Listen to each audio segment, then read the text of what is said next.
I think we will also look at some of the sophistication. Why is this even coming into place? What are the sophistications that we are seeing in cyber attack across multiple industries? If you look at the left side of when I'm viewing the screen, there are key challenges, underlying challenges that are actually drawing attention to build a specific security portfolio focused around your operational technology. One, it's complex and legacy operational technology infrastructure. So as I mentioned earlier, how well do we know what is connected on our OT?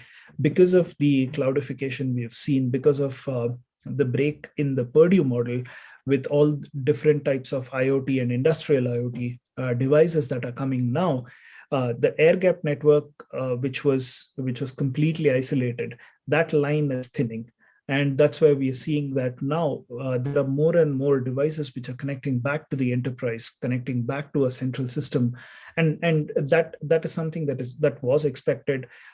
Because of the pandemic, we've also seen that there is a lot of remote working. Employees and plant managers are trying to remotely operate and keep their floor shops up and running.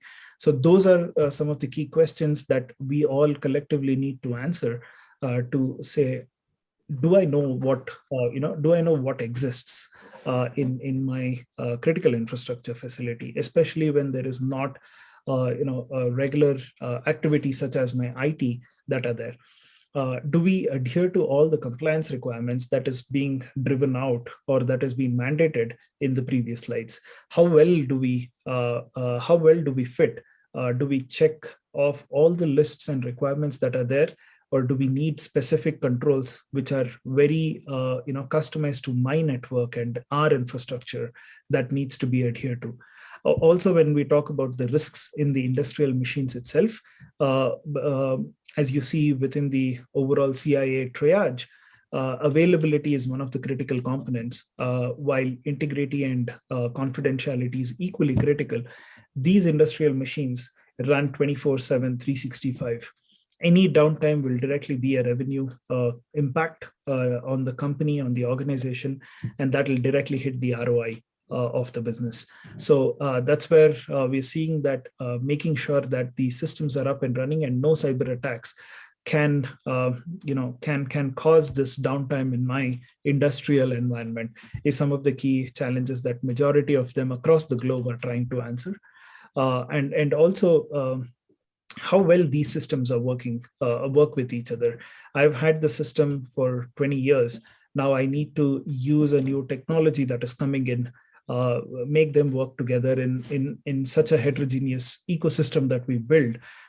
Even though I have my IT specific security controls that are available, is it sufficient? Is it sufficient to address what we need to maintain as part of the security controls in my OT?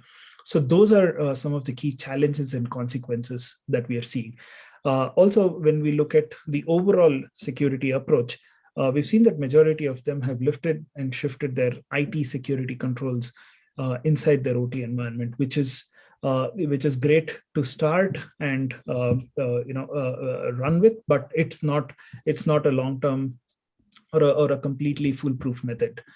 So this is where we are seeing that, is there an asset profiling, risk management, what kind of risk management frameworks that we're using specific to our OT, based on what we are seeing across the assets that are present within our infrastructure.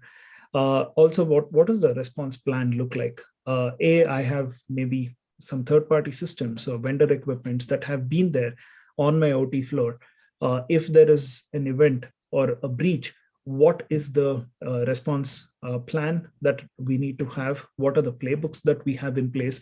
Do we have enough playbooks that can address these kind of incident response systems?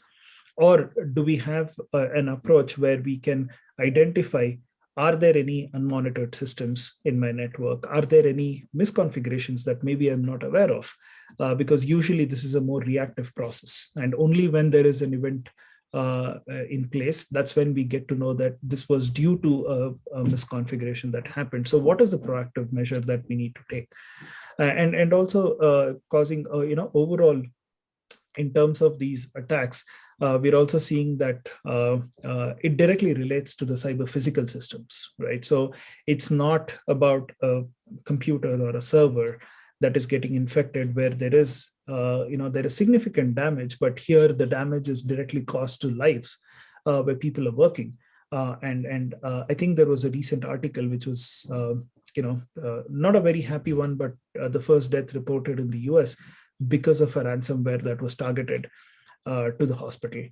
So these are the kind of consequences that we see without, without having sophisticated controls on the cybersecurity across industries. All right.